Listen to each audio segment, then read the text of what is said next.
What's up, hybrids? Welcome back to another episode of the Fandom Hybrid Podcast.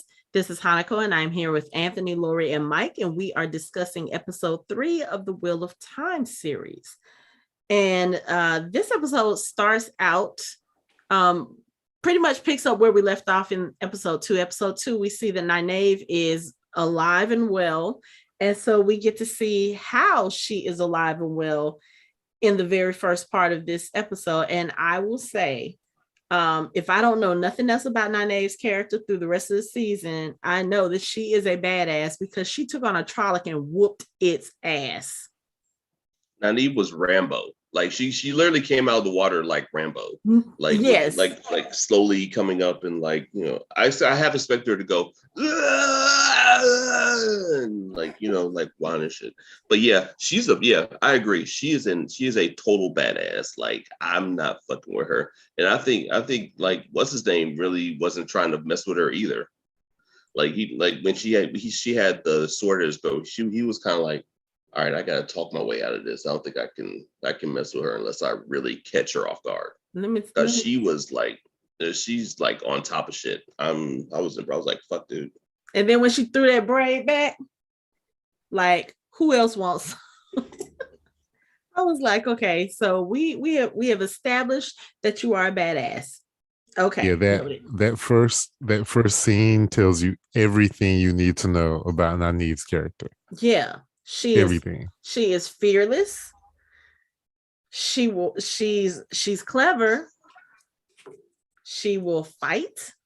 I mean, I was impressed with her because when we see her being drugged, first of all, I was like, oh, okay, so they didn't kill her. You know, well, obviously we know this at the end of episode 2, but really in the first episode, when she got hit, I thought she was dead, you know. So we see her being drugged, and then you have 2 Trollocs who are there, the Trolloc who's dragging her, and then there's another one that's walking beside it, and that one is obviously hurt. So her Trolloc drops her, goes over to the side and starts speaking to the other Trolloc.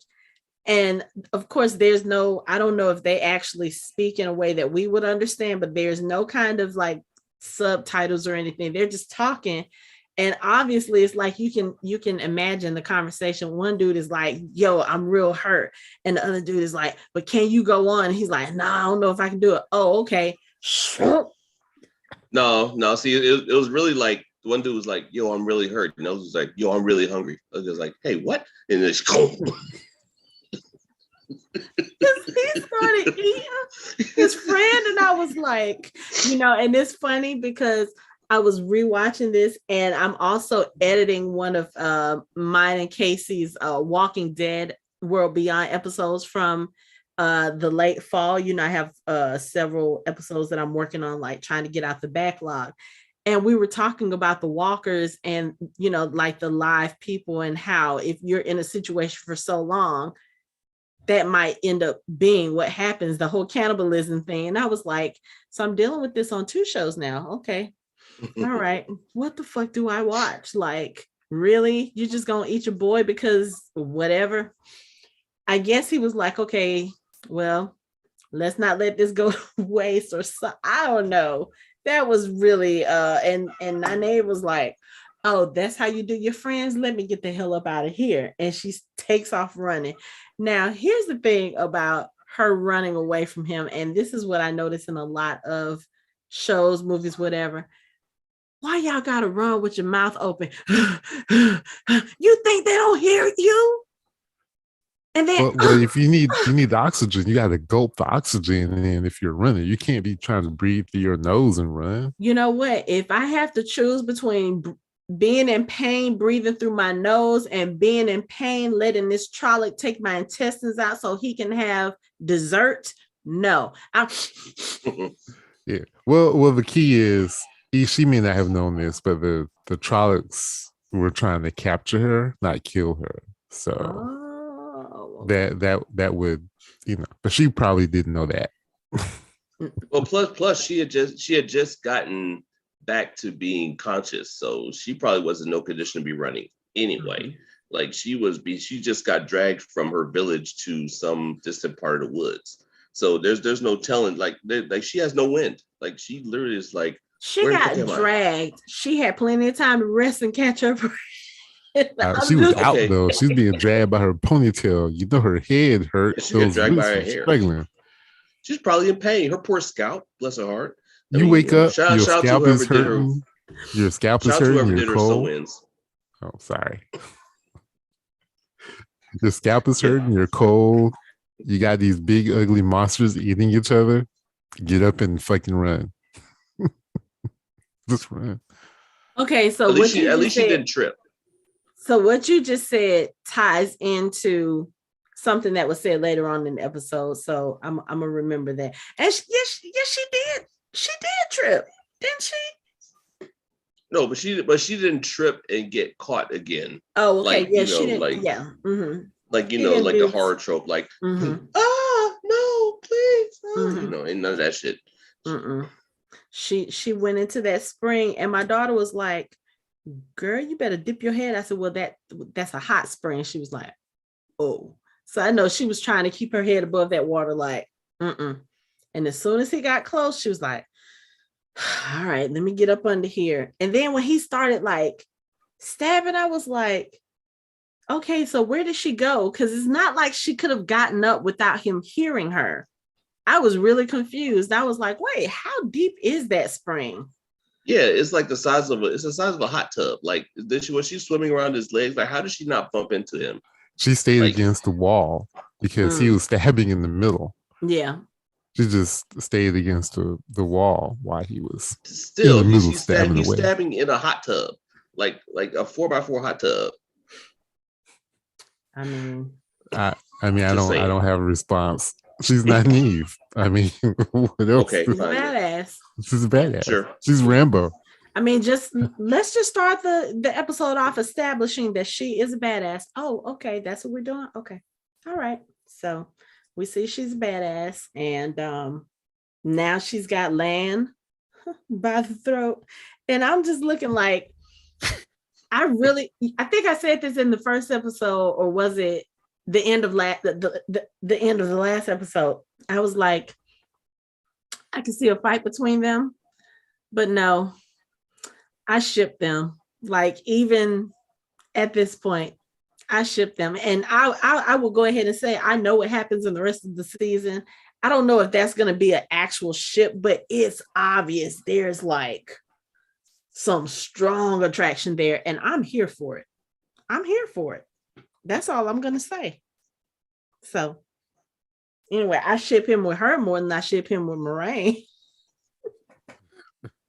I don't really feel Moraine's more of an authority figure than a potential love interest. It's like she's his boss. There's really no chance. Even when they got into the hot springs together, it's like you're like, okay, whatever. They ain't shit gonna happen between them. Yeah, because she's more of his boss. It's like I'm like they're just like, yeah, whatever. We're just conserving energy. I don't look at it. I don't see it as like an employee-employee relationship in that sense. Like, yes, I do know that she is the I guess you could say she's in charge in that whole situation, but I never get that I never get that I don't get that vibe from her as far as how she views him.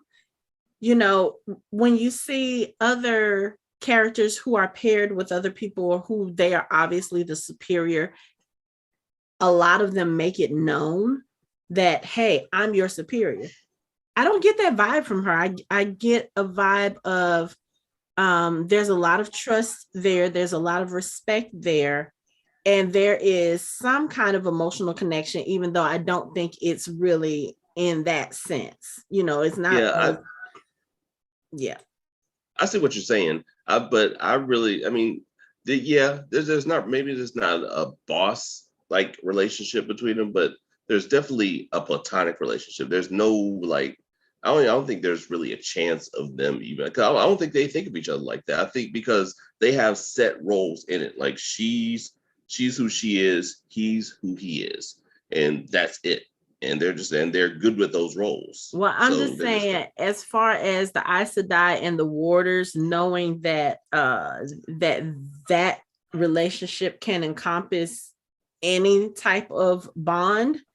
You've been on the road with somebody for 2 years looking for these people who are supposed to be the Dragon Reborn. Y'all don't really associate with anybody else. There was something happening there. Maybe once, maybe twice. You don't think so, Anthony? Never. Really? Nope. Okay. Not ever. I see what you're saying. It's like, there could be like a, slip of the hip every now and then, but it's like, I don't see that kind of chemistry between them like I see between him and Nynaeve.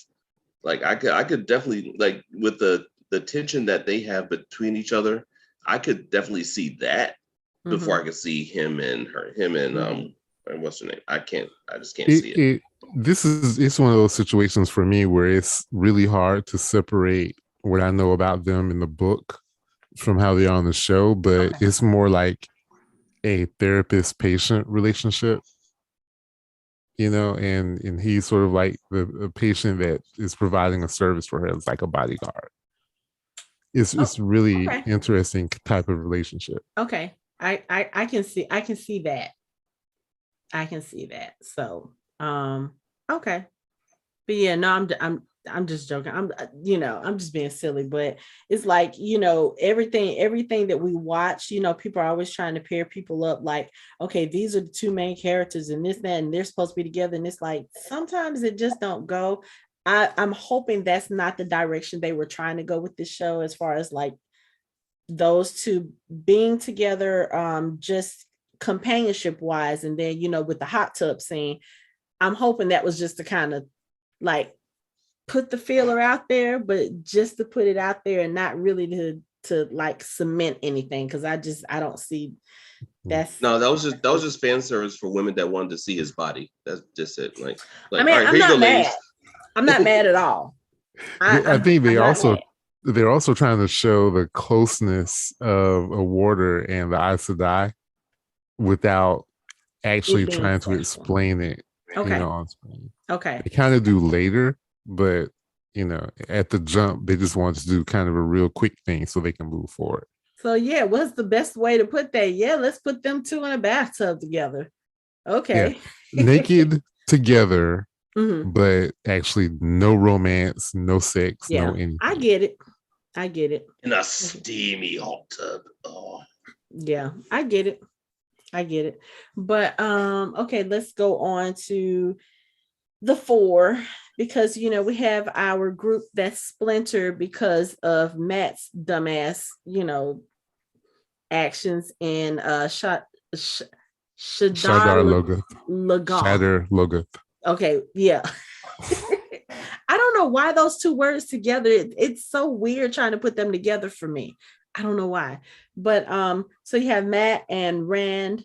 They are they're traveling over the mountains trying to meet up with Egwene and Perrin, and Egwene and Perrin are kind of going through the woods and going through like open fields, but they're all separated. They're all, kind of showing their own doubts with everything. And I think this is where for me, this is where you start to really see the personalities of the people that they are, because even though Egwene and Rand are not together as a couple right now, you still see that there's a strong connection for them. But it's interesting because Rand is the one who is like, no, we have to go east because that's what Egwene would do. And I feel like he's so much surer of who she is than she is of who he is. You know what I'm saying? Because she was the type that was like, no, they would go home. And Perrin was like, he ain't going home because you ain't going home.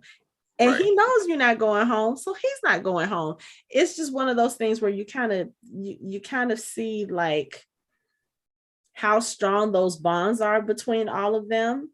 Like Rand and Matt, even though they were introduced as best friends in the first episode, or that was kind of the idea I got of them, you can see that things are not all that great between them. And I don't know if that's part of the shadows, the shadows influence from Matt touching the blade or Matt carrying the blade, because he still has the blade, right?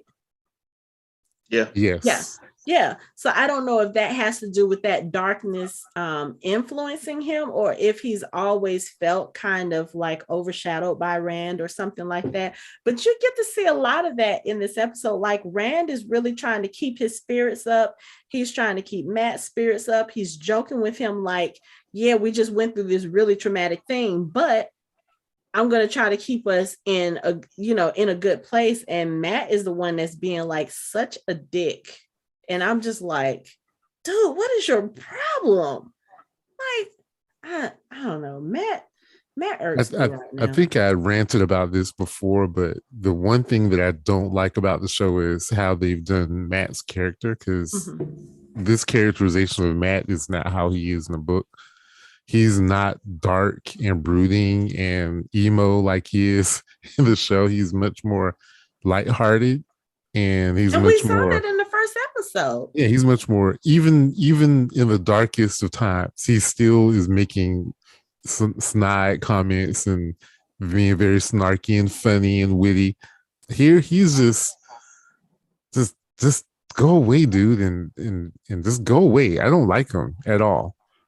I still see some of that snarkiness in him, but it does seem a little more dark.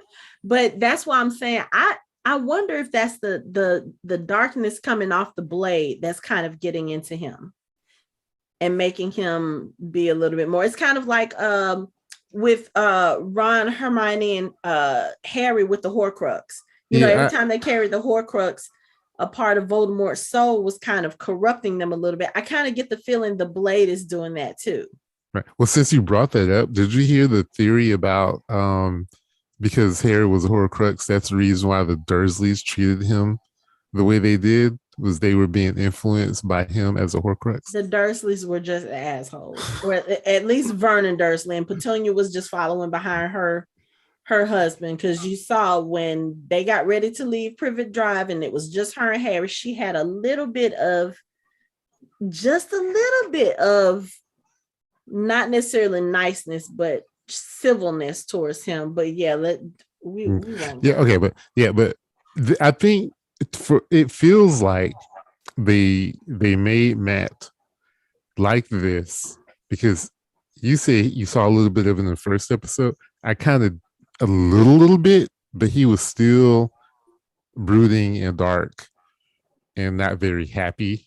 It didn't seem. If you think about it, in the first episode, he was sitting in the town watching his father flirt with other women while his mother was standing there watching him as their child. You're having to sit there and watch it. I wouldn't be in a good mood either. Right. But I think that was my point. They showed him like that in the beginning because they're going to make a point about the knife already bringing out the darkness in him. Well, by starting him out at a level where, okay, we already recognize and see that he has a little bit of darkness in him, then it's not going to be hard for us to accept that the knife made him dark.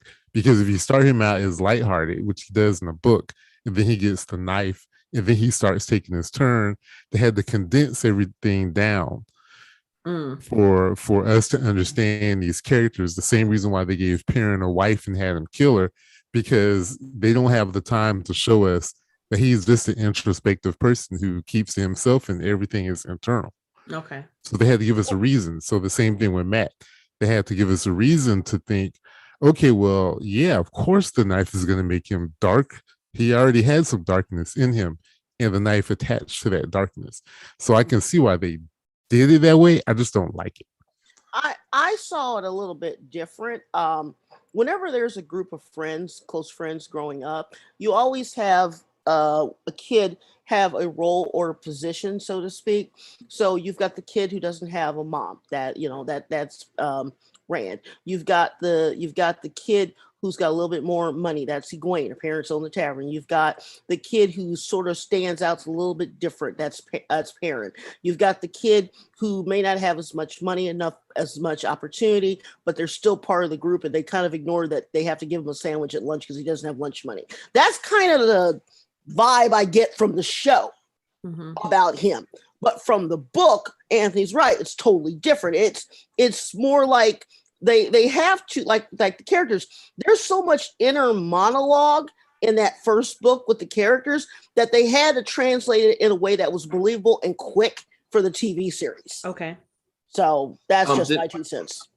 Did anybody notice that that Matt is actually getting more gaunt and drawn and like darker the more the series like it's just the trope that you carry a dark object and it starts draining the life force from you. Like it's actually starting to do it with him. So I think that probably has a lot to do with how he is too. I mean, because Mike, we've never seen that happen to anybody in any book ever before. Never, absolutely not. I mean, we've first time for everything. Bilbo, Frodo. We've never seen that anything with a dark object. Yeah. Yeah, it's like who would expect that if you pick up something that calls to you and that you feel a part of it, that it would take part of you with it? I mean, that's preposterous. What is the thing that Mrs. Weasley said regarding Tom Riddle's diary? She said, never, what was it? Never pick up something if you don't, never listen to something that speaks to you if you can't see where it keeps its brain. She said something to that fact. Like if there's an object calling to you and you no, you run, you leave that shit alone.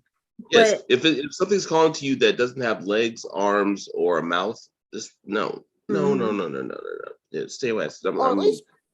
No. So Mickey was okay in Fantasia with the walking broomsticks. I was saying, at least use a stick.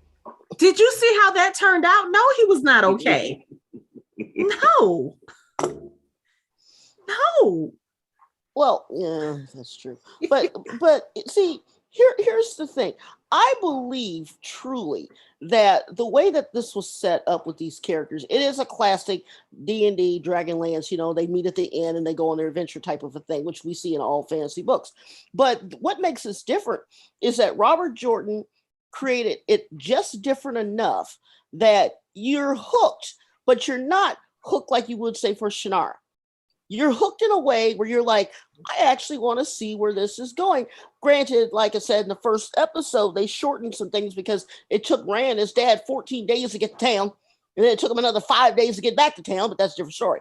I love this whole concept of the kids each being distinct personalities. And I like the way that the pairings are when they pair off, because if I was writing this, I would have switched some characters and had certain people go certain ways, but the way that they have it, you get the setup of the Gleeman, right? And that's exciting, and that's going to be interesting. And I know that's going to have some stuff hopefully later on down the line.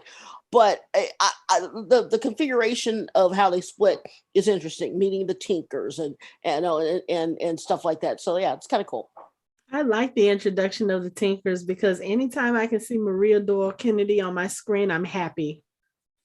I love her as Isla. I mean, but she's like, I can't think of anything that, like any of my shows that I've like really, really liked in the last few years where she hasn't appeared in them. She was in The Tudors. She was in Downton Abbey. She was in Orphan Black. She was in, she's in Outlander. She's in this. I know I'm forgetting something from the last couple of years, but she's like all over the place. And I love it. When I saw her on the screen, I was like, yay, because I didn't even know she was going to be in this show. But yeah, we'll talk about the Tinkers later because they're an interesting bunch. They're a very interesting bunch. But I think one of the interesting things, I didn't think about this until Lori said it when we were discussing the last episode, and now it's all I can think about. Perrin being a werewolf. Like, he's a werewolf. 100%. There is something. 100%. Like those wolves looked like, or they sounded like they were going to attack him and Egwene.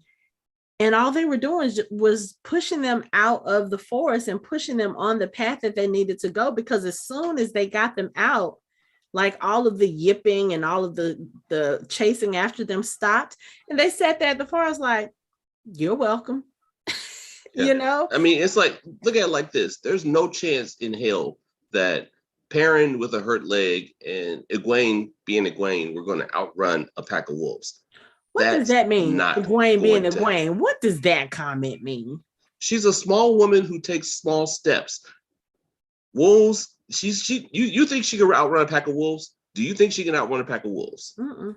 I don't think no, she can't. It has nothing to do with her powers. Has nothing to do with her as a person. She's a small person with small legs who can't run fast. She's going to get caught. She's going to get caught. Gail Devers was small woman with small legs, and she could outrun all of us.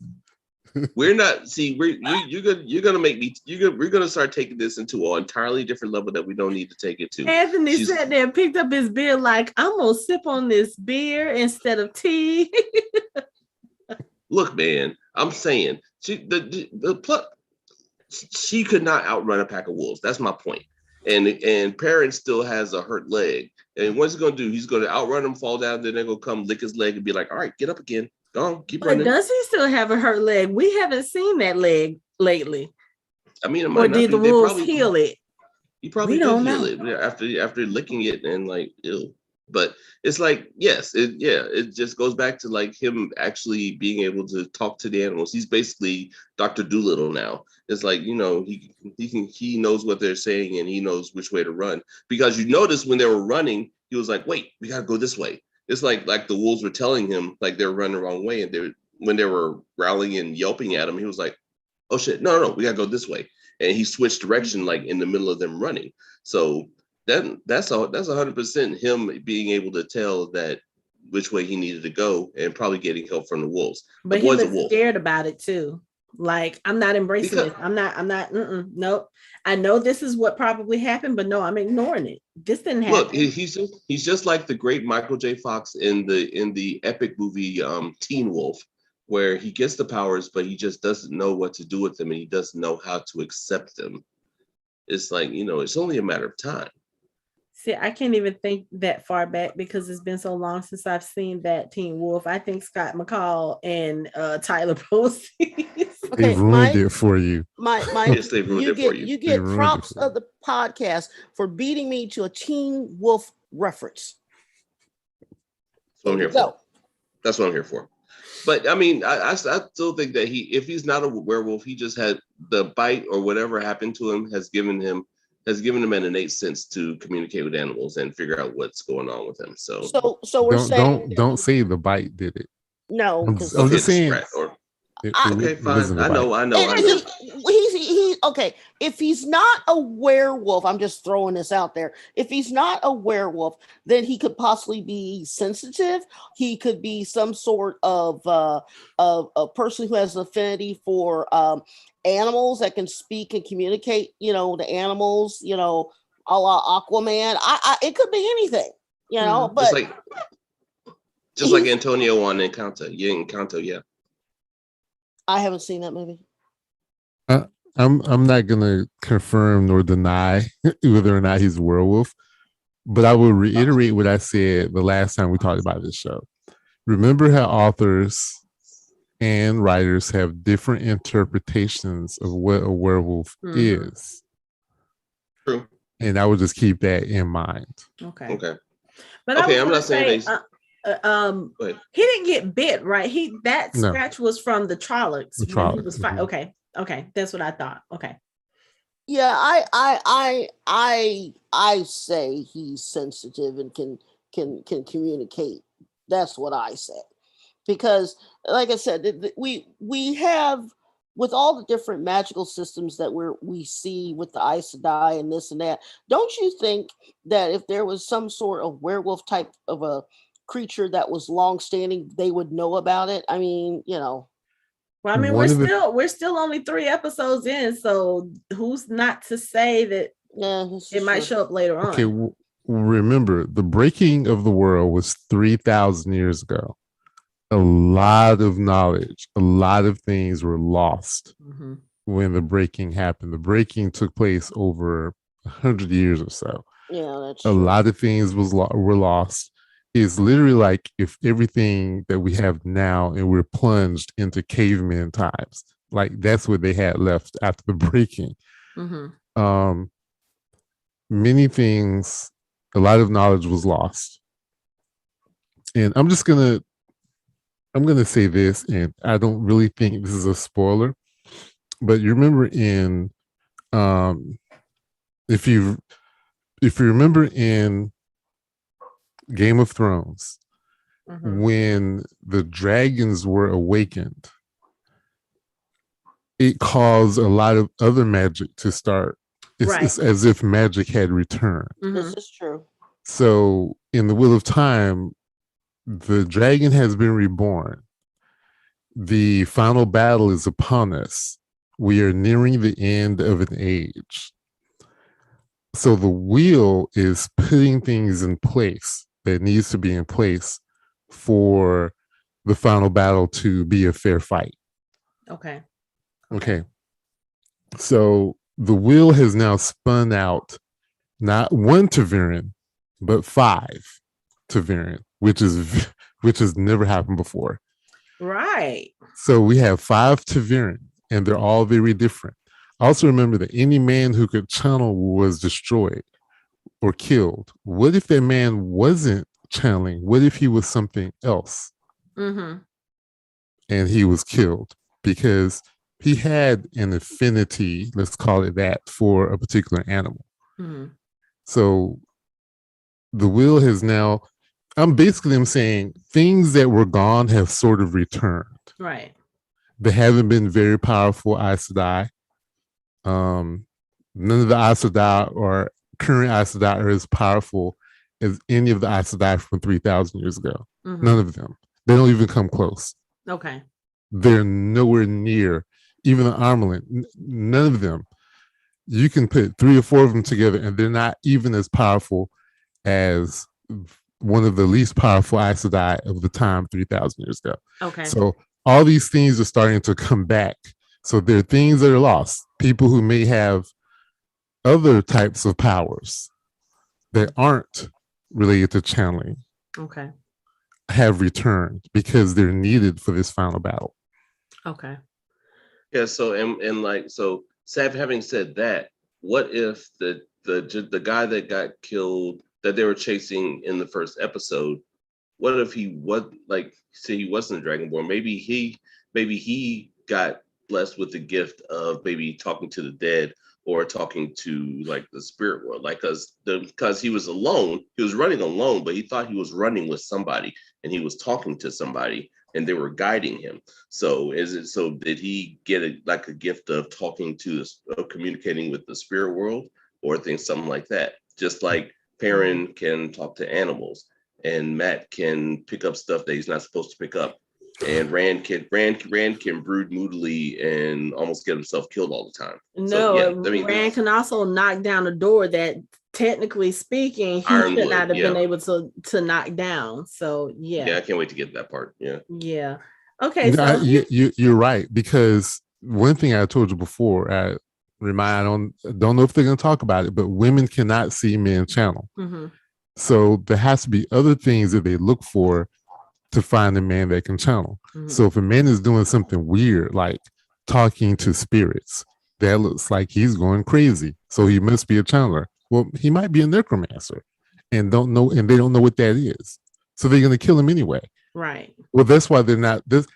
That's why one of the rules is they have to go before the Armelin seat for a trial, because that way they can determine whether or not he's channeling. Okay. Because if it's possible that he isn't channeling and he's just something weird and strange, then they have to let him go. Okay. Another question that I want to ask, kind of get moving into a different part of the show. So Moraine's injury to her shoulder, I don't remember how that happened. I mean, I know it was during the battle with the Trollocs, but did she get stabbed with something, or did she get clawed? She got stabbed. Okay, and it went through her. Yes. Okay, because I was trying to figure out if she got injured by a Trolloc and Perrin also got injured by a Trolloc, why was hers so much worse than his? But if it went through, then yeah, it probably penetrated. It's gone through muscle and skin and bone. If I remember, Perrin got clawed. Okay. Mhm. They don't poison their claws, but they poison their weapons. Gotcha. Okay. That makes sense to me because I was trying to figure out like why was Moraine like in this particular episode she's damn near comatose. Yeah, she's been the Trolloc poison. They poisoned their weapons. Okay. And then Nynaeve tries to, she puts together a poultice to put on her, and it seems to help a little bit, but nowhere near what she needs. So I don't know. It's kind of one of those things. It's like, you talk about the wheel and how it kind of, I guess, influences things that happen in this life. And I feel like even though the circumstances were a little bit weird, I would say, for Nynaeve to like all of a sudden find them, even though they have been traveling for who knows how long, she was still able to find them, and not only find them, but she was the one person who was able to put together something that could at least help Moraine until they got her where they needed her to be, which was, as we saw at the end of the episode, amongst other Aes Sedai. And I was just like, oh, so was that because Nynaeve chose to go there, or was something influencing her to follow them and do all this? So it's like I'm looking at it all in different, from remember here she says she tracked land. She tracked them. Mm-hmm. But from a book reader's perspective, remember I was telling you Ta'veren, since they've already said that they're Ta'veren, that they have a pull towards each other. Right. And he was going to be able to find them eventually anyway. Yeah, because I think it's obvious from this episode that she's the fifth Ta'veren. We were only told about 4, and then we've been hearing about a 5th one, and even Dana, who Rand and Matt come across in the town that they visit, she says, I dream of you all at night, all 5 of you. And Matt was like, 5? Like, who else is supposed to be joining this elite group? But yeah, I think it's pretty obvious that 5th one is probably Nynaeve. So yeah, okay. It just made me look at things a little bit differently, going back and watching it another time, and just kind of, how it is, you watch it the first time to watch it, and then like when you watch it a second time, you watch it to pick up the things that you missed the first time, especially now that we've been discussing it, having a little more information about just the characters and how things work in that world, being able to kind of pick things now and say, oh, okay, I'm looking at this in a different light. Because other than that, I would have just been like, oh, she's a skilled tracker. Okay, cool. But she's a wisdom. That's not something that they necessarily do, right? Wisdoms are supposed to be like the healers and the wise people. You usually get trackers from like the soldiers or the fighting men, or like I would think that Rand would probably be a good tracker. Perrin might be a good tracker, but Nynaeve, that was kind of new. But yeah, if she's also tracking them or feeling that pull towards them, then that will make a lot more sense. Yeah. And also the healer part of it, one, again, not really a spoiler, but well, never mind. It is. Figured I say anything. Oh. Never mind. We'll talk about it later. Okay, we'll talk about it later. So yeah, let's talk about Rand and Matt going to this town. I can't remember what the name of the town is, but Breen. I thought it was 2 words. I meant to write it down, but I start to write things down when I'm watching, and then I get so engrossed in watching that I forget to take my notes. But I'm gonna have to get better about that. But they go to this town. They meet this chick who seems like she's real nice. She's, well, she's nice in a not nice way. Like she's standard tavern fare. Like she's got the attitude. Like okay, she's got the smart mouth, and probably because she has to have learned how to do that because she's an attractive young woman. She's working in a bar with a whole bunch of guys, and come on, let's be honest, guys in these types of shows, they're dicks. They're dicks when it comes to women. So she's probably had to like learn how to have a tough, tough mouth or whatever. So she kind of gets in Rand and Matt's ass a little bit, but turns out she's a whole different beast because she is a dark friend, or is that's right, dark friend. So I don't know, because she seemed so different before, and then it's almost like I don't know if I felt like something took over her, like from the time they got there to the time they left, like something about the way she was observing them or trying to figure out what was going on. She was asking a lot of questions. She sat there and had a drink with Rand, and Rand was, I don't think Rand was, I think he just needed somebody to talk to, and she's a young girl. Yeah, she's attractive, but she's a listening voice. And, everybody says that about bartenders anyway. Bartenders, that's who you pull your troubles out to, and they sit there and listen while they're serving you drinks and getting you drunk and making you spend your money.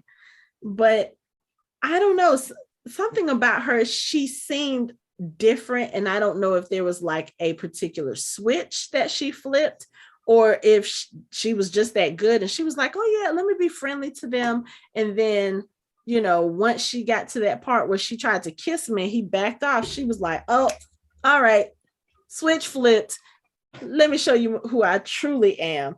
And it just changed from there. And I was like, I know Rand was like, wait, what the fuck just happened? Because he looked genuinely confused. Like Rand is one of those naive guys, I feel like, because he's been in love with the same woman his whole life. So he doesn't know about that kind of, womanly wiles and all the kind of things that women supposedly would do to get to either have their way with you, get the information from you, or try to kill you. So he's just sitting there like, what the fuck just happened?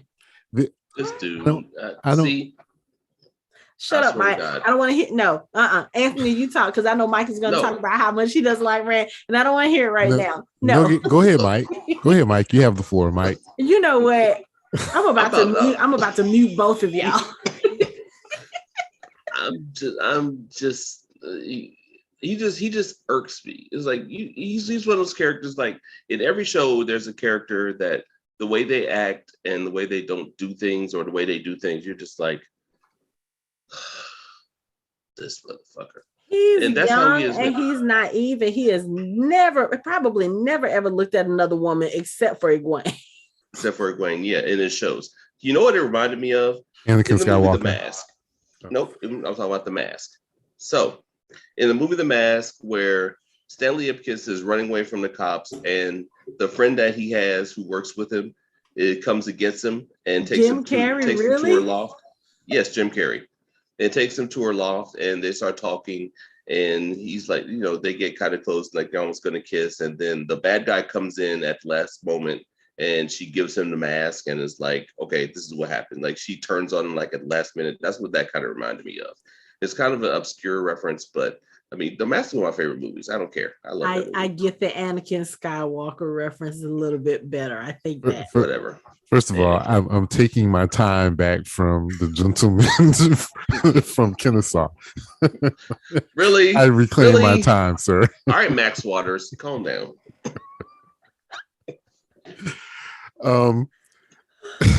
I don't know how to follow that up. What I was gonna say. See, you should have taken it when I told you to take the floor. See, y'all gonna listen to me one of these days. What I'm gonna say. No, we're not actually. But. No, we're not. What I'm gonna say is, what I was gonna say was, I don't know if this was intentional on the writer's part, but I think it's brilliant that you felt like Dana had a switch, because the common attribute for a dark friend is that you don't know who the fuck is a dark friend. I mean, like, you have no freaking clue. Even reading the books, these people, they hide, they're really deceptive, and they're really good at getting really close to you, and you think they're like your best friend, and this thing, you got a knife protruding out of your neck. I mean, the way she played that scene, she started out kind of not innocent, but she seemed harmless enough, I will say. Yeah, okay. I mean, she had a mouth on her, when Matt said something about, I'll grovel at your feet for a place to stand. She was like, okay, go ahead. And the floor is nasty. She was like, what you waiting for? I liked her quick wittiness in that scene. And she seemed, like I said, harmful. Then she starts talking to Rand, and she seemed a little bit more not seductive, but more flirty, kind of like, okay, let me see how this goes. And I didn't even think of it as she's trying to get information for the Fades or for the Dark One. I didn't look at it like that. I just thought it was genuine. Like, it was genuine interest. Like, here are two like semi-attractive men, because I mean, even coming into the town, even though they've been on this journey for who knows weeks at this point, they have fought Trollocs, they have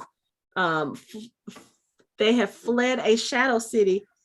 They still look better than half of the men that you saw in that town. Not necessarily physically look, but they were cleaner. They just, they just carried themselves a little bit differently. And she already told Matt, she was like, most of these people here have known me since I was, a child, or since before I was born, they were in this town. So when you're in a situation like that, and here comes some fresh blood coming through the door, yeah, she might get a little bit flirty. That's what I took it as.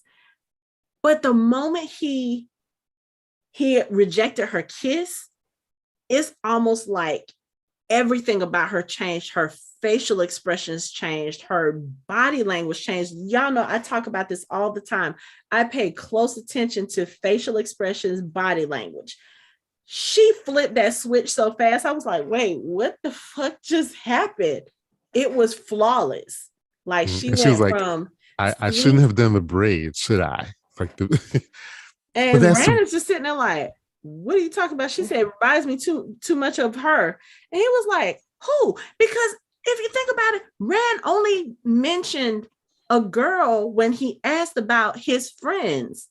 He said a girl with a braid and a big guy.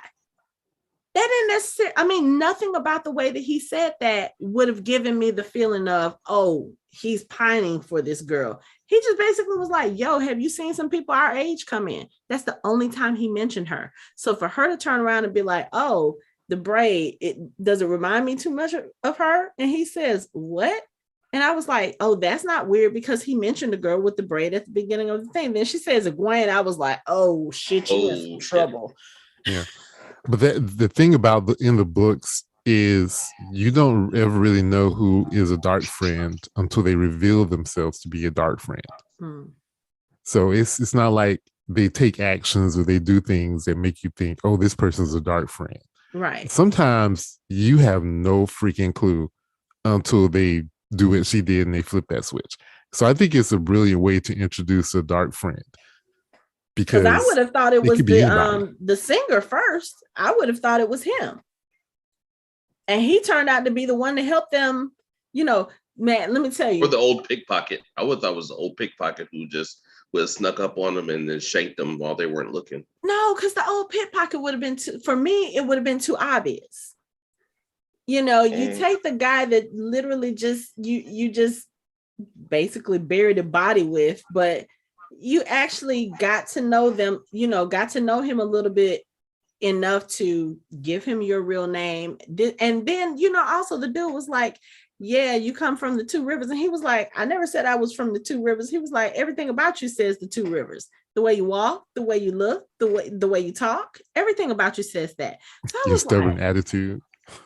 Stubborn attitude. So I was like, something's not right about this guy. And then it's so funny because it turns out that he's the one that helped them by throwing a sword in Dana's throat. That was cool. I hate to say it. I don't want her dead, but that was cool. He was like, shoop. Yeah, you're talking about Tom Maryland, the Gleeman. Yes. His song that he sung in his introduction was about Luz Theron Telemon. He, the one who broke the world and seeing all his dead relatives that he killed. It's a very sad song. Tom Maryland in the book, they did the same treatment with him they did with Matt. They made him really, really dark. In the book, he's actually very funny. Gleemen are funny. They're entertainers. But like this guy, I don't want to sit there and cry when you sing a song. I'm supposed to be happy. Well, it goes back to the way he is in the book, because in the book, there's something about him that I don't know if it shows up in the other episodes, because I haven't seen. I'm halfway through episode 5, but if they continue that, it should be interesting, because he's going to be, I hope, a major character, because I enjoy seeing anytime you've got a bard character that can fight, a messenger or someone who is an entertainer that does that, because they turn out to be spies or assassins. So I was happy to see him, but this is not a spoiler. He is a cornerstone character in the book. Oh, good, because I was hoping he was supposed to be in the Two Rivers. I mean, in the book, that's where he is. That's where he starts. Yeah, they all leave together in the book. Yeah, they moved him. They moved him to a different place. Yeah, because the first episode I was like, well, where's Tom? Right, but yeah, okay. So that answered my question, because like I said, I enjoy him so much. I know why they didn't do it, because of a certain person. Yeah, of another certain person and the relationship that she has with her warder. They didn't want to throw that out there too soon. Oh, yes. Okay. All right. Yeah. Okay. Me and Michael looking like, no, it's like the way I know why they don't want you to focus. They want you to focus on certain relationships and not others. Mm-hmm. So it's better to just show him for a couple of episodes, and we will never see him again, probably. Okay. Because I was looking at him and I was like, is that Kurt Cobain? Like, because he was like singing like all sad and strumming the guitar. It's like I expected them to have like a ratty green cardigan on and start singing about the man who sold the world. Imagine he's more like Weird Al Yankovic in the book. He's who walks around in a very colorful patchwork jacket. You know, he's a comedian. So that was like you said, that wasn't an accurate representation as far as the book goes. What it did is it tells the people who are book readers who watch the show that this is clearly going to be darker than the book. Like between him and Matt, this show is not going to be like the book. We're going Game of Thrones dark with this thing. Okay. And just showing him like that. Okay. Yeah, the song was playing in the background, and my daughter was like, why does it sound like blues? She was like, this sounds like, she said it sounds like some blues record that she listens to. I was sitting there like, it was a nice song, I guess, in terms of, you know, sometimes when you watch shows and they have the pub singers, they don't necessarily sound all that great. He sounded okay, but it was, like you said, it was very depressing. I was like, I need to switch over to Netflix and play Toss a Coin to Your Witcher or something. I need something that's gonna liven it up. That is who he should be more like. Okay. Him, or even the guy we saw at Conjuration singing the pub songs. That was fun. Yeah. Okay. Okay. That's what he should be like. Okay. All right. Let's see. I don't know what else is there to talk about in this episode. The Tinkers. The Tinkers, yes. You want to talk about the Tuatha? Yes, let's get to the Tinkers. So the traveling people. Yes, the traveling people. So Perrin and Egwene come across this caravan of people in the forest. And they have this really weird way of introducing themselves. They're like, do you know the song? And I was like, what's the song? And of course, obviously, Egwene and Perrin don't know the song. And they're going back and forth. This is one woman with a younger dude, and they're going back and forth talking. And he tells them what they're supposed to say if they don't know the song. And then she says what they're supposed to say if they know the song. And then they're like, you guys look like you need some food. Come on. And they just take them in. And so the Tinkers are this, they're a wandering group, they're a traveling group. And basically, what is it that she says? Our fires are open to all that need it. Our food is open to all that need it. So basically, they travel around the country and they pick up people who might need, some fresh food, a warm place to, kind of camp out or whatever, which obviously Egwene and Perrin needed because they had been on their own for who knows how long at this point. But that's an interesting group. Tell us a little bit more about that group, Anthony. Okay, go ahead. No, go ahead, Mike. Are now, you sure you saw this what time? happened the last time you did No, that. I'm sure this Okay, time. all I'm saying is I'm getting when they were like how they were talking to him, I was like, okay, this is giving me like heavy like traveling carnival vibes or traveling cannibal vibes. Like I have to expect Perrin to wake up on a spit, like rotating over a fire, like oh my god, like. But I mean, I'm like maybe they're good enough, and but I just they were giving off really weird vibes to me. It's like I really kind of got the feeling that they were going to eat Perrin and Egwene. Is Romani an acceptable term? Yeah. I'm sorry? Romani, is that acceptable? Yes, I think so. Okay, because that's the what I got, and I was immediately intrigued reading the book when they were talking about them, and I was like, ooh, because in another book series by Kevin G. Anderson, there is a group of people in space that are basically that, and they roam, and they're called roamers, and that's the official term in the book series, Saga of the Seven Suns. And the roamers are kind of like these people, only they're on spaceships, and they basically mine various gases and minerals for the rest of the universe, and they run into some issues. But it reminded me of that. Now, I've always been intrigued by the whole concept of basically, getting in a caravan and traveling, to and from, different places. The descriptions in the book of how they can't stay in major cities and towns, sort of, the prejudice that people have of this particular group of people. But I was fascinated. And the song, now I haven't gone past, I'm about a third way through book 2, but I'm calling it right now. I bet you one of the 5 knows the song. And I bet you the song is going to be a lot more important than people think. That's just me just going off of what I read and what I suspect. If that's the case, I would think it would be like Nynaeve, maybe, because she's the one that's not original to the town where the other 4, were born. But Rand, I don't think it's native. No spoilers. No spoilers, but don't get your hopes up about the song. All right. It's just one of these. It's just one of these. Like, they're not giving book readers have tortured themselves over the song forever. Oh, don't get your hopes up about the song. So what you're saying is the almighty great Sanderson didn't deliver with those last 3 books? I'm not saying anymore. Okay, all right.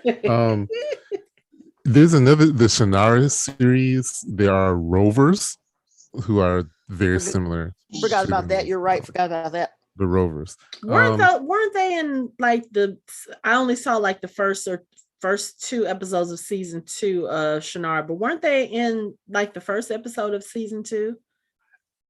I abandoned the Shannara Chronicles TV show because I don't remember seeing them, but they may have been.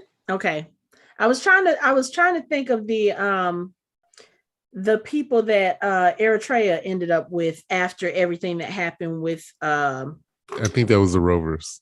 Okay. I think I did watch that. I think I did see that. Okay. But, the Tuatha'an I'm not going to give anything away, but the Tuathalan or the traveling people or the Tinkers are. Remember, I keep saying this. Things have changed over the last 3,000 years. Mm-hmm. So they may not even remember what their original purpose was, but they have a role to play. Oh, okay. They are an important group of people in this world. Okay. And I know they follow the way of the leaf. And y'all know when they said the way of the leaf, my mind went to Firefly. I couldn't help it. I was like, no, don't do this to me. But anyway, so they follow the way of the leaf, and it's basically a non-violent lifestyle. So, like, even if they're attacked or something like that, they just don't fight back, which is a very foreign concept for me to think about given the world that we live in.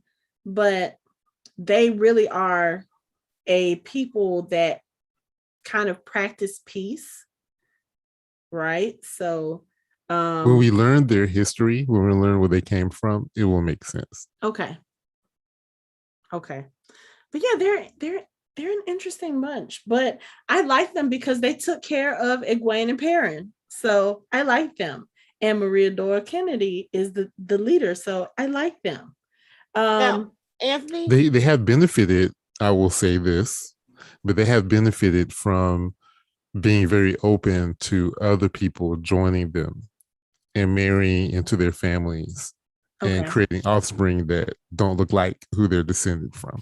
Now, Anthony, correct me if I'm wrong, but when they were with them, weren't they supposed to meet somebody, and we haven't seen them in this episode yet?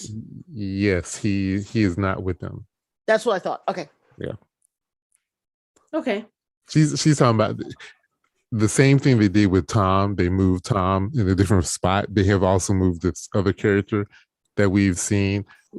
Padan Fain, who we've seen, is supposed to have been with the Tinkers at this time, but for some strange reason, he's not. Oh, okay. And he was the guy with the traveling merchant. The traveling merchant in the first episode, the black dude with the small twist. Yeah. Okay. Yeah. Is he going? How can I put? We see where he and Matt are doing like a little trade. Can we assume? And this is pre, not after. Can we assume that Matt's been doing trinkets and trading with him all along?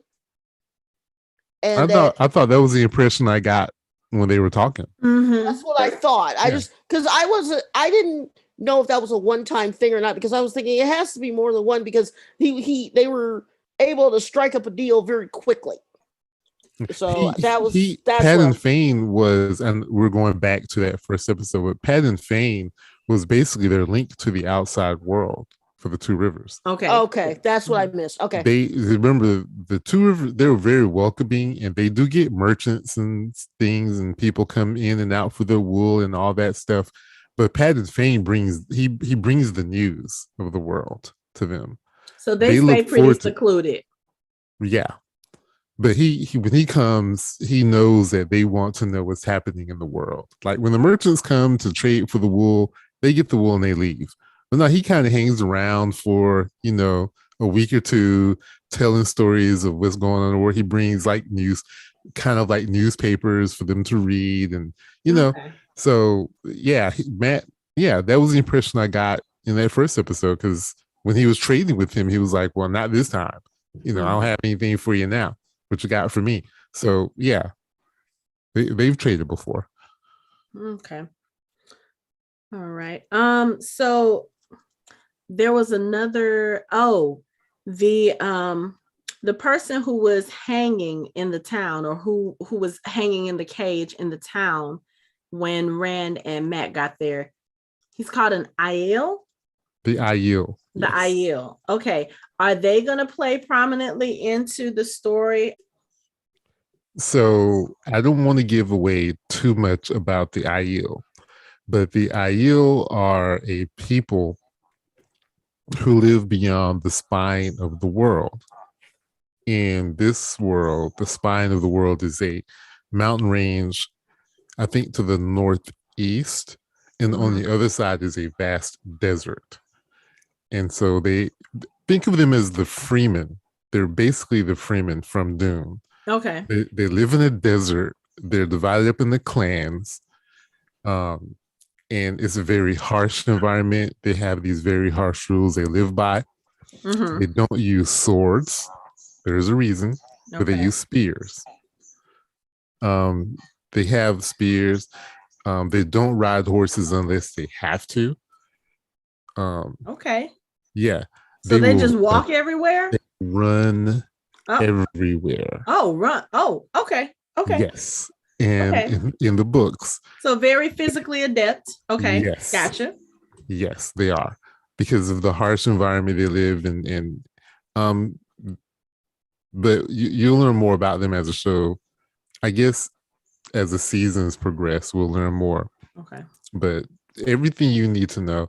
One of the things, they are fierce fighters, some of the best in the world. Okay. But an Aiel who's veiled, if they pull their veil up over their face, that's when you gotta watch out.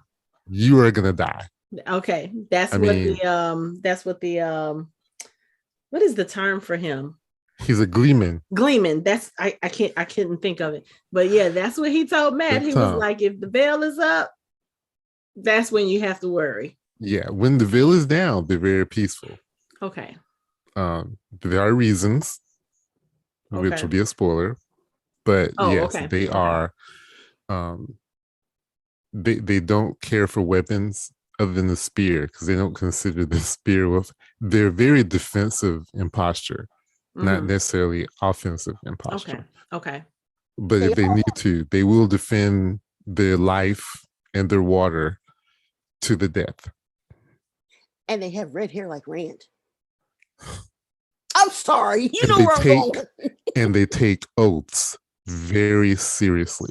Okay. Yeah, they've got red hair and they're like Rand. She just had to make that distinction, huh? To make that distinction. I'm sorry. I have a theory. What did Tom say? You don't see that. You don't see that shade of hair outside of whatever. Okay. So, Lori, since you said it, you have to give your theory now. He's one of them. Okay. He is one of that people. And I'm going to say that something is going to be revealed that he is definitely one of them. He's not from the village, and that something happened with him that caused him to be at the Two Rivers. And he's actually a long lost dead princeling heir. That's my theory. He's a long lost dead princeling heir? I said, well, he's a long lost heir of a dead king. There you go. That's my theory. Okay. That sounds so the first Aiel War, which we haven't heard about, which we'll see part of later. The first Aiel War happened because an oath was broken by one of the kings. Oh. And so the Aiel, their 12 clans, they all got together, came over the spine, and proceeded to try to kill that king. And that was the first Aiel War. Well, okay. They accomplished the goal. They went back. Oh, okay. Get the job done, go home. All right. Yeah. Hey, yeah. But no one wants to fight them face to face. Not even the I talk about blade masters who are the best swordsmen. They don't want none of the Aiel. They don't want that heat. They don't want that heat. Right. They'll do well. I mean, but honestly, you'll see later. They don't want that heat. Okay. So, I'm gonna bring this up since Lori put out her little theory, and of course, we know that Rand is possibly the Dragon Reborn. I think he probably is. Like I said, it's either him or Matt in my mind. But if he is an Aiel, and if he is the Dragon Reborn, is that going to be like good chaotic or bad chaotic? In your opinion? In my opinion? Both. Oh, okay. Both, because we haven't even gotten to the good stuff yet. Okay. Well, yeah. And You're since right. we're about Rand and this episode, you mentioned the door earlier. Mm-hmm. He took that door down. What else? What else did you notice that he did in that episode? Well, You see all those fucking logs he split, yes. and my man didn't even break a sweat. Then, like, he was, but you know, I didn't even think about that as being unusual because, as Matt said, when he kind of, you know, quickly bowed out of that chore, he was like, Matt's a woodsman, he'll have that done in no time. So I just thought it was something he was used to doing. But now that you say it like that, there was a lot of damn wood. A lot of damn wood. It was a lot. But yeah, I noticed that when he, you know, when he started running up against the door, you know, it shakes a little bit. And she was like, oh, you're not going to, why do you think I chose to bring you in here? Because you can't break that door down. And it's like, as soon as she said you can't, boom, boom. And you could actually see the waves of power come off the door right before he knocked it down. And even she looked at it like, oh shit. Like this was not what was supposed to happen. What did she say? Scared at that point. 10 men your size couldn't knock that door down. Okay. No, one man his size did though. And this is still the person you want to hold at knife point. And then tell him, look, I already called the fades that they're coming for you. And I'm going to be the one who turns you. I started to say, bitch, have you never watched TV before in your life and seen that anytime somebody says, I'm going to get the glory, I'm going to do this and blah, they're the ones that end up dead. And like you said, Anthony, when we were, when we were dealing with technical difficulties, when that sword came through her neck, I didn't see it from behind the first time, but the second time you could actually see it flying through the air right before it gets to her neck. I was like, oh, that's actually a cool shot. Now, see, she made. I'm sorry. Go ahead, Mike. I was just saying she made the the mistake that all bad guys make. Like she started monologuing. Like as soon as you start monologuing, they don't listen to Syndrome. Like, and second of all, how the hell she called them? Call who? The Fae. In their dreams. Yeah, I was just saying this is a dreamlike thing. In their dreams. Yeah. Remember the dark one was sending her images of the 5 of them. Mm-hmm. So she said she had dreamed of them. She said she had dreamed of them. I think she just had one too many crusty guys flirting with her and shit. That she lost her damn mind. She's like she don't like crust. Well, I won't say that she lost her mind because if you listen to what she was saying, she made sense.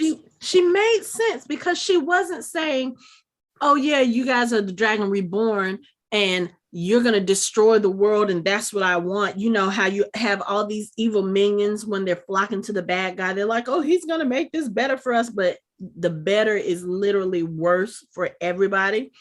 She was like, "You're supposed to help fix things." Every time people come into the bar, they talk about war, they talk about famine, they talk about this, that all this bad stuff happening. The Dragon Reborn is going to fix that. So in that sense, I can understand, but I'm sorry, you're talking about someone saving the world, but the term for what you are is dark friend. No, that does not compute. That don't go together.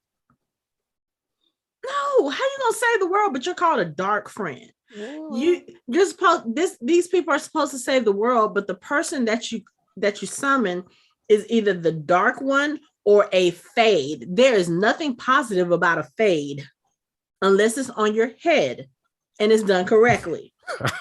Not lying. Now, Anthony, I'm going to ask you a general question, just because I've been doing a little bit of inventory, cleaning up of my audiobooks. I've been, organizing, and I'm coming across a theme on some of my books. And I was wondering if we have this in this book series.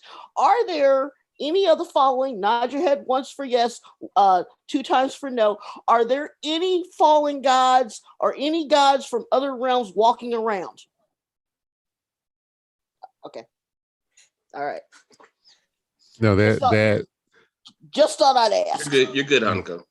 Yeah, I was covering my eyes so I couldn't see the answer. That's not this type of it ain't this type of party. Okay, all right, because there's only one creator in this fantasy, and he does not make an appearance.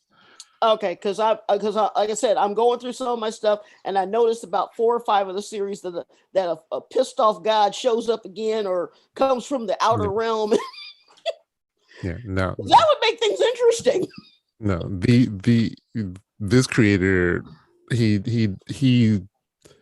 created the wheel, and the wheel does what it does, and the wheel tries to fix itself by doing things. So the creator is not necessarily doing all of these things. The wheel is trying to fix itself. Okay, all right. The wheel wills as the wheel wills. Which, the concept is actually interesting. Wait. Oh, jeez. Well, like I said, I'm only 2 books into the whole 13, 14 book thing, so I have a ways to go.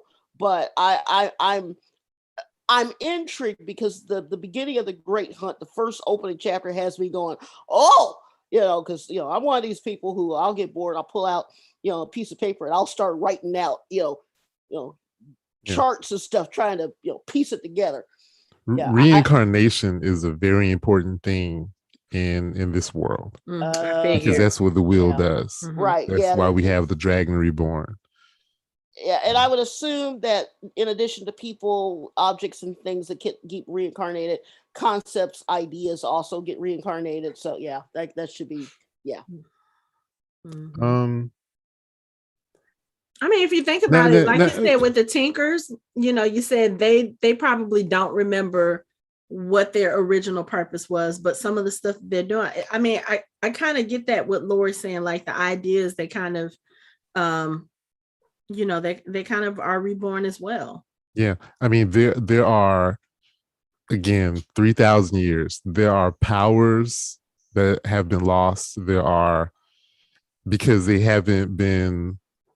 This sounds kind of crude, but since they've been offing the men who can channel, they kind of thin your genetic diversity, and that's why Aes Sedai are weaker and weaker and weaker, because they're not creating stronger children, because they're not mating with males who can channel. So so you're getting a lot of, the wheel is trying to really fix itself, and I can, so it's going to spin out more powerful individuals than necessary to try to fix itself. I could see that happening because I didn't think about the genetic, but you're right, because if you cut off different sire lines, and just using it as a general term, I can see that the wanting to do a hard reset, because there has to be somebody who is particularly strong or gifted in one area that you're going to need down the line for something that may be coming up or be reborn again, i.e. somebody needs to be a very powerful fire starter, because you're going to have to need it in the battle 20 years down the road, so they have to be born. But if you kill off dad, they're never born. Yeah. So they compensate by having someone who can control wind as an opposite effect. Or you just spin out someone who controls everything. True. You can put it all in one person, or That's 2 true. people, or 3 people, that's as opposed to spreading it out over 20 or 30. Right. Yep. Right. Yep. So it's going to be fun times. I'm looking forward to see how they're going to do this. But the Dragon Reborn is going to be powerful. There are things that have been lost that have to come back in order for them to win this war. The final battle. It's coming. Okay. Let's see. Is there anything else we need to talk about for this episode? Let me look at my notes. Except for the fact that when Lan, Moraine, and Nynaeve meet up with the other Aes Sedai, the Red Aja, what is her name? Leandrin. She gives off a certain air. Like, well, they cast her perfectly. They cast her perfectly. She, yeah, it's like, I don't know what to say about her, but she gives off a certain air. But they have apparently captured this guy who claims that he is the Dragon Reborn, so that's going to be interesting. Logain Ablar. Yes. Logain Ablar. These names, boy, they're killing me. Okay. I gotta start. Logain. Excuse me, Logain how many has seasons been of Game of running. Thrones did you go through? Yes, but Logain, like, they're not normal names. Nynaeve, like Hanako keeps saying Nynaeve. Yeah, I know, and I know keep trying to correct myself. It's difficult because their names, Egwene, Nynaeve, mm-hmm. you know, more with it, Moraine, which I guess is halfway normal. But see, Moraine, Moraine actually looks like the way it's spelled. Egwene even looks like the way it's spelled for me. Nynaeve, her name is Nynae. That's Nay to me when you read it, at least the way that, you know, we've been taught. So it's just weird. I'll get it because I'm one of those, I'm very particular about pronouncing people's names right because people fuck my name up all the time. So yeah, I'll get it. Logain is interesting. Like Landon says, she tells Moraine, oh yeah, he's running around calling himself the Dragon Reborn. Like he ain't hiding at all. Right. And you know what kind of heat that brings? So what kind of person does he have to be running around? Right. But we're gonna learn some interesting things about him. Okay. I think we covered pretty much most of it. Y'all have any final thoughts about this episode? Mike, come on, Mike, you push through. I know you're trying to get through episode 4 and it's hard, but I guarantee you that back half of that episode is so fucking worth it. I don't know. You know how Anthony and I always talk about sometimes with new series, you got to give it 3 or 4 episodes before it really starts like kicking some dirt. You have to do this with this series because yes, the first 3 episodes are kind of slow. They do kind of build the character stories and everything, but I'm telling you that 4th episode, from that 4th episode on, it's like, whoa. Right. You got to get through that 4th episode. That 4th episode, you're going to be on the next, man, let me tell you. Yeah, it's a pretty, yeah. Just push through, brother. Push through. I'm gonna push through only because you said I needed to. I'm gonna try. I'm no quitter. Episode 5. Episode 5 is long. Oh. I have some thoughts on episode 5. So, yeah, we'll talk about that when we get to it. But I guess for episode 3, that's it for our show. You can find us online at www.fandomhybrid.com. We are on social media on Facebook, Instagram, and Twitter at Fandom Hybrid. You can watch us on YouTube and listen to us on all major podcast streaming platforms. Thanks for listening. I hope you join the conversation next time.